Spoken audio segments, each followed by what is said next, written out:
हजारों में कोई एक एनकाउंटर जेन्युइन होता है, हजारों में। एनकाउंटर का मतलब होता है सडनली कोई चीज, मतलब अचानक आमना सामना हो जाए, वो एनकाउंटर होता है। ये एनकाउंटर नहीं होता कि किसी को घर से उठा लिया, कोई तुम्हारी कस्टडी में ही बहुत दिन से, फोन करके जैसे अतीक का किया, इंफॉर्मेशन दे दी कि आ जाना वहां पे, ये लोग हथौड़ी में होंगे, आके शूट कर लेना, हम लोग कुछ नहीं करेंगे। ये सब एनकाउंटर नहीं होते हैं, ये हत्याएं होती हैं। एनकाउंटर का मतलब हत्या। और जो कस्टोडियल डेथ्स होती हैं उसमें सबसे पहले हत्या का मुकदमा ही दर्ज कराने का कानून में प्रावधान है। साजिश की बू नहीं आ रही, साजिश साफ नजर आ रही है। बू कैसे आएगी? बू तो उस चीज की आती है जो नजर नहीं आती। मेरा ओपिनियन ये है, मैं सुप्रीम कोर्ट की इस टिप्पणी से एग्री नहीं कर पा रहा हूं। ये तो साफ नजर आ रहा है कि ये पहले कहा गया मिट्टी में मिला दूंगा, उसके बाद मिट्टी में मिला दिया गया। अब यह भी हो सकता है कि जिसने ऐसा कहा उसको फंसाने के लिए उसके राजनीतिक जो अपोजिशन में ओपोनेंट्स हैं, और वो सिर्फ और सिर्फ कोई बहुत ही ताकतवर पोस्ट वाले हो सकते हैं, वरना पुलिस को मैनिपुलेट करना आसान नहीं होता जी। तो इसीलिए बीजेपी के जो दो बड़े बड़े धड़े हैं ना, एक जो मोदी जी की जगह अपने आप को प्रधानमंत्री देखते हैं, उनका हाथ है इसमें। दोनों की इन्वेस्टिगेशन निष्पक्ष रूप से नहीं ले रहे सर, नाम नहीं, दुनिया भर को पता है, मैं नाम लेके क्या करूंगा। अभी प्रधानमंत्री की रेस में कौन कौन है? मोदी जी के बाद, या मोदी जी को हटा के चाय वाले के बाद गाय वाला योगी आदित्यनाथ। नहीं नहीं, ऐसी बात नहीं है। आप अमित शाह जी को कम करके आंक रहे हैं, बिल्कुल गलत है ये। अमित शाह जी भी मजबूत रेस में हैं और योगी जी भी हैं। दोनों बहुत ताकत से प्रधानमंत्री बनने के लिए पूरी ताकत लगा रहे हैं, इसमें कोई शक और शुबे की गुंजाइश नहीं है।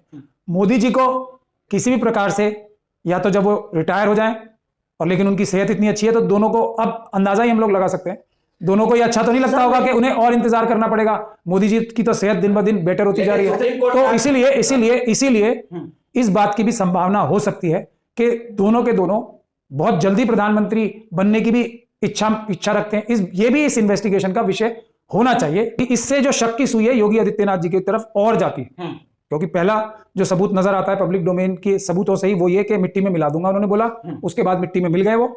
और अब उसके लिए एक तरीके से श्रेय लेने की भी जो चेष्टा हो रही है उस काम के लिए, क्योंकि डायरेक्टली कोई नहीं बोलता है सब चीजें, इशारों में जो श्रेय लेने की कोशिश हो रही है इस हत्याकांड की भी, इससे जो शक की सुई है दिल्ली की तरफ से हटके योगी आदित्यनाथ जी की तरफ ज्यादा जाती है। ये लेकिन ये सब चीजें पता, असलियत, सच्चाई तभी लगती है जब निष्पक्ष इन्वेस्टिगेशन हो। यही हमारे भारत में संवैधानिक तरीका है किसी भी सच्चाई को निकालने का। पहले इन्वेस्टिगेशन फ्री एंड फेयर होनी चाहिए, उसके बाद ट्रायल जो होता है वो फ्री एंड फेयर। से देखते हैं सुप्रीम कोर्ट का फटकार को किस तरीके से देखते हैं उत्तर प्रदेश सरकार? फटकार से ना कोई फर्क पड़ने वाला नहीं है। मैं तो 3 सप्ताह में जवाब मांगा, इससे कुछ नहीं होने वाला, इससे कुछ नहीं होने वाला, ये मेरा एक्सपीरियंस है। वो नहीं डरते सुप्रीम कोर्ट से। ये जो मनुवादी मानसिकता के आरएसएस के बीजेपी के लोग हैं, ये किसी संस्था से नहीं डरते हैं, इनको कोई शर्म नहीं आती सुप्रीम कोर्ट को झूठ बोलते हुए। आपने सुप्रीम कोर्ट ने खुद ही देखा, सुप्रीम कोर्ट को इन्हीं के वकीलों ने, उत्तर प्रदेश के वकीलों ने ही तो सुप्रीम कोर्ट को ये भरोसा दिलाया था ना कि जब अतीक के फैमिली मेंबर्स ने पिटीशन लगाई थी तब सुप्रीम कोर्ट ने ऑर्डर क्यों नहीं किया था उनकी सुरक्षा के लिए?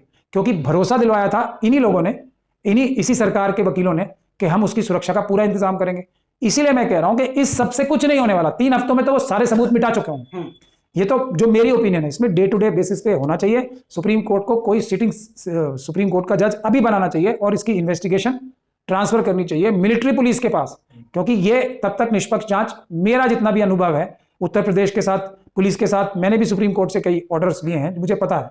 गायत्री प्रसाद प्रजापति का केस मुझे पता है, उसमें सुप्रीम कोर्ट से एफआईआर कराने का ऑर्डर मैंने ही अपने क्लाइंट के बिहाफ पे लिया था।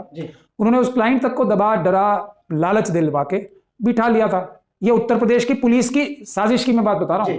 उसके बाद अभी एक फैसल का केस मर्डर का हुआ था, सुप्रीम कोर्ट ने दोबारा इन्वेस्टिगेशन करने के ऑर्डर दिए, फिर उत्तर प्रदेश की पुलिस को दिया। अब हम उत्तर प्रदेश की पुलिस ने मिलीभगत करके सारी इन्वेस्टिगेशन दोबारा भी ठीक नहीं की। अब हम उसके लिए भी, हमें सुप्रीम कोर्ट ने लिबर्टी दे रखी है कि पुलिस के अधिकारियों के खिलाफ भी अगर हम चाहते हैं तो काम करें। तो मेरा एक मतलब कानूनी कार्रवाई करें। तो मेरा एक लंबा एक्सपीरियंस है उत्तर प्रदेश की पुलिस से, तो खास तौर पे ये इस केस के समस्त सबूत मेरे एक्सपीरियंस के साथ इस वक्त मिटाए जा रहे हैं। सुप्रीम कोर्ट ने ये भी कहा है, फटकार लगाते हुए कहा है कि आखिर परेड कराने की जरूरत क्या थी, सीधे एम्बुलेंस से क्यों नहीं ले जाया गया हॉस्पिटल? मैं कह रहा हूं ना, फटकार से कुछ होने नहीं वाला। इतना बड़ी बात तो सुप्रीम कोर्ट क्या कोई भी देख सकता है, ये कोई बड़ी बात नहीं है। ये सब मेरे इंटरव्यू में भी और कितने सारे लोगों के इंटरव्यू में बहुत सारे टिप्पणियां इस बारे में की जा चुकी हैं, जो कि लॉजिकल हैं, जो कि नंगी आंखों से नजर आती है ना, मतलब वैसे ही नजर आती है। इसमें कोई निष्कर्ष निकालने की भी आवश्यकता नहीं है कि पुलिस के अधिकारी 100% भ्रष्ट जो अधिकारी हैं मिले हुए थे, उन्हीं की साजिश से ही हत्या हुई है।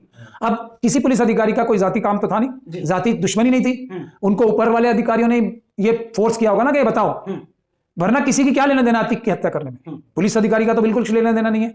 राजनीतिक लाभ जो उठाया जा रहा है वही इसमें प्रथम दृष्टया जो इसके सस्पेक्ट्स या अभियुक्त हैं वो नजर आ रहे हैं। इसमें कौन सा बहुत बड़ी मुश्किल काम है, ये तो साफ नजर आ रहा है। लेकिन एक नैरेटिव ये भी सेट किया जा रहा है मीडिया के थ्रू, अगर देखा जाए तो अभी की जैसे अप्रैल में आती मैं मुख्तार इस तरह का हेडलाइन चलाना, शाइस्ता की बारी, इसको किस तरीके से ये सब उसी क्रिमिनल जो आतंकवादी संगठन है, आरएसएस, बजरंग दल, विश्व हिंदू परिषद, उसमें ये जो सो कॉल्ड मेल स्ट्रीम के मीडिया अपने आप को कहते हैं बहुत सारे लोग, जो बड़े बड़े जो मोदी और अमित शाह जी के जो बिजनेसमैन दोस्त हैं उन्हीं के पास ज्यादातर हैं, उनके माध्यम से ये लोग भी इस सारी साजिश का, ये नैरेटिव सेट करने का, पॉलिटिकल लाभ पहुंचाने की साजिश में ये लोग एक्यूज्ड हैं।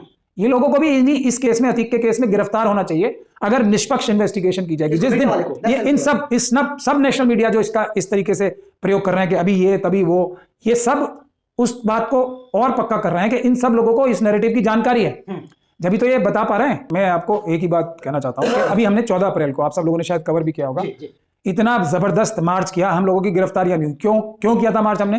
कि जजेस के ऊपर दबाव बनाया जा रहा है, जजेस निष्पक्ष रूप से काम नहीं कर पाए, ऐसी पूरी सरकार के बड़े बड़े ओहदों पे बैठे हुए लोगों से कोशिश की जा रही है वही न्यायाधीशों की निष्पक्षता बरकरार रखने के लिए हम लोगों ने इतना बड़ा मार्च किया था। उसी से आपको समझ में नहीं आई बात? 4 सुप्रीम कोर्ट के जजेस ने प्रेस कॉन्फ्रेंस, सिटिंग जजेस ने प्रेस कॉन्फ्रेंस की थी, जनता से आह्वान किया था आइए हमारी मदद कीजिए।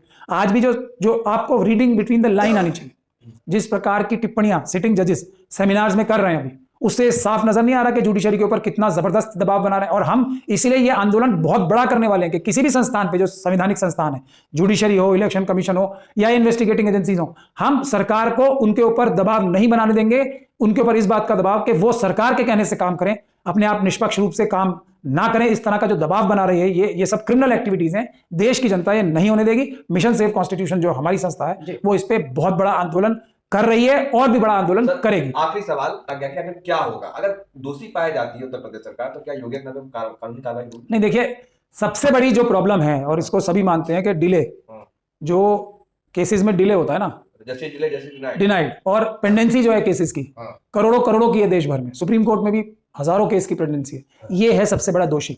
अब इसमें सबको पता है, और जो भ्रष्ट सरकारी अधिकारी हैं, भ्रष्ट जो पॉलिटिकल मास्टर्स हैं उनके, वो ये सब बात जानते हैं कि डेट वेट लेके हम लोग बात को आई गई कर लेंगे, पब्लिक प्रेशर जब कम हो जाएगा तब एक वो फाइल बन जाती है जिसके बारे में कोई भी ध्यान नहीं देता, और तब मामले को रफा दफा कराने में बहुत आसानी हो जाती है। तो ये डे टू डे जब तक हियरिंग नहीं होंगी, जिस प्रकार से अभी एक विषय पे चीफ जस्टिस साहब ने डे टू डे हियरिंग की थी, उस तरीके से जब तक इन मसलों पे जो कि ज्यादा महत्वपूर्ण है हमारी समझ से, उन पे डे टू डे हियरिंग होकर फैसले नहीं किए जाएंगे, प्रॉपर डायरेक्शंस नहीं दी जाएंगी, प्रॉपर ऑर्डर्स नहीं किए जाएंगे, दोषियों को के खिलाफ एफआईआर दर्ज करने के ऑर्डर्स, और सुप्रीम कोर्ट की निगरानी में पुलिस ऑफिसर्स के खिलाफ एफआईआर दर्ज नहीं होंगी, और उसकी डे टू डे निगरानी इन्वेस्टिगेशन की जब तक सुप्रीम कोर्ट या दूसरी न्यायालय नहीं करेंगे निष्पक्ष रूप से, ट्रांसपेरेंट तरीके से, तब तक सुधार नहीं होने वाला। क्योंकि कंटेम्प्ट देके कंटेम्प्ट होता ही नहीं है किसी भी अधिकारी के ऊपर। रोज supreme court, high court, lower courts के ऑर्डर्स को बिल्कुल तार तार कर दिए जाते हैं अधिकारियों द्वारा,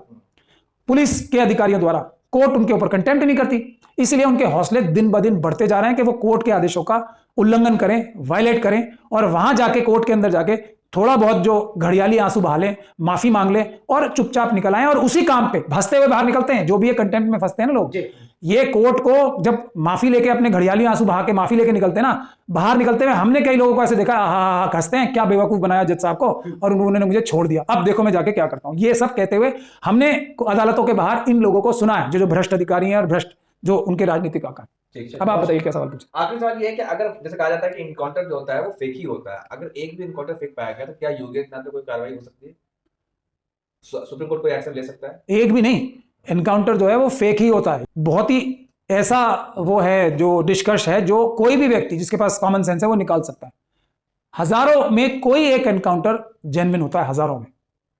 एनकाउंटर का मतलब होता है सडनली, मतलब अचानक आमना सामना हो जाए, वो एनकाउंटर होता है। ये एनकाउंटर नहीं होता कि किसी को घर से उठा लिया, कोई तुम्हारी कस्टडी में ही बहुत दिन से, फोन करके जैसे अतीक का किया, इंफॉर्मेशन दे दी कि आ जाना वहां पे, ये लोग हथौड़ी में होंगे, आके शूट कर लेना, हम लोग कुछ नहीं करेंगे। ये सब एनकाउंटर नहीं होते हैं, ये हत्याएं होती हैं। एनकाउंटर का मतलब हत्या, और जो कस्टोडियल डेथ्स होती हैं उसमें सबसे पहले हत्या का मुकदमा ही दर्ज कराने का कानून में प्रावधान है।